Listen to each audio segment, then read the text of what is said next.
Hello, hello, and welcome to another edition of the program Study Abroad with Dr. Sandra. My name is Dr. Sandra Ugu. On this edition of the program, we are going to look at requirements for an application to study abroad. And we are going to take these requirements, explaining them in different phases. This is broken down into the program like if it is BSc, if it is Masters, it is PhD. One, let us take it from the BSc requirement. First of all, as a student approaching a study abroad agency with the interest and indication to study abroad, you should bear this in mind that from your home country you must have written your senior school examination, which is either your West African Examination Council, or that is WAEC, or your national examination, which is the NECO, and the result should be out.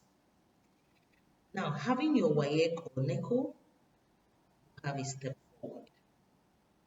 Then the other requirement, which is a general one that cuts across the three mode of study or program of study, is international passport.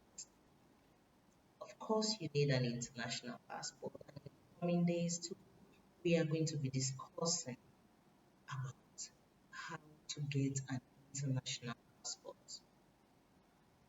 So when you get your international passport, that is the second one.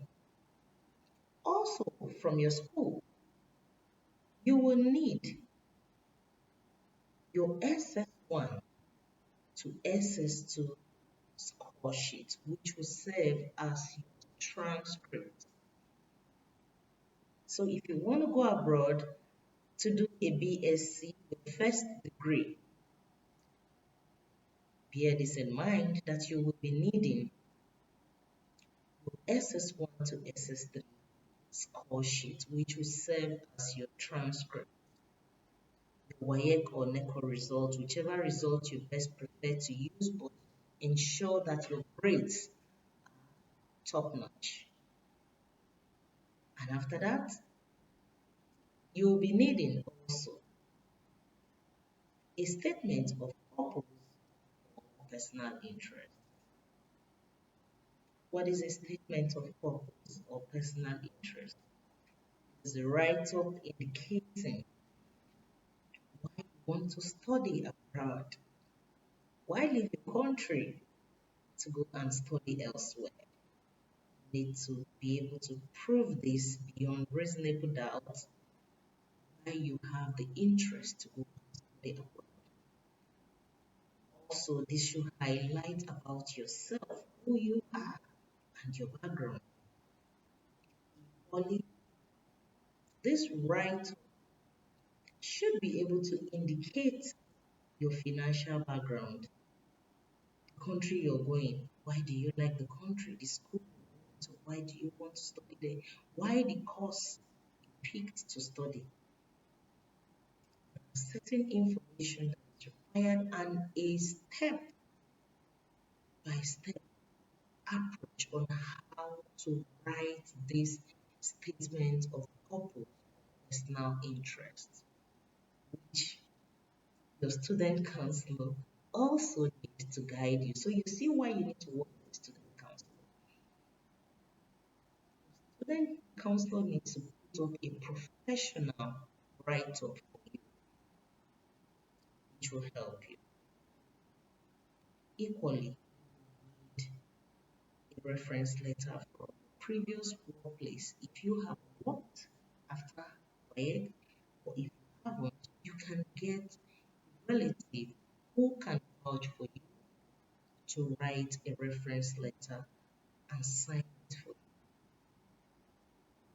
Also, you need to tell us your background, your work background. We need a CV about you, a curriculum vitae about you. What have you been doing after school? It doesn't matter how brief it is. What matters is accurate with your information and ensure that whatever information you are giving out is real, it's informative enough to give you. Oftentimes, when we complain, this agent did this agent did information, sometimes these mistakes comes from what you provide to the agent for the agent to use for your application. However, it is also our responsibility, those of us in the industry, to also push you through, guide you, right? We guide you, we tell you what is appropriate and what is inappropriate. That is why sometimes you find out that you keep having back to back loggerhead with your counselor. I asked you to do this, you refuse to do that, then this cannot work. It's good to listen to your counselor, listen to them because they will guide you appropriately. So for somebody who wants to go for a BSc overseas, try to provide all this information, all these documents, prepare them on ground. Then you can contact me and I will guide you through every step.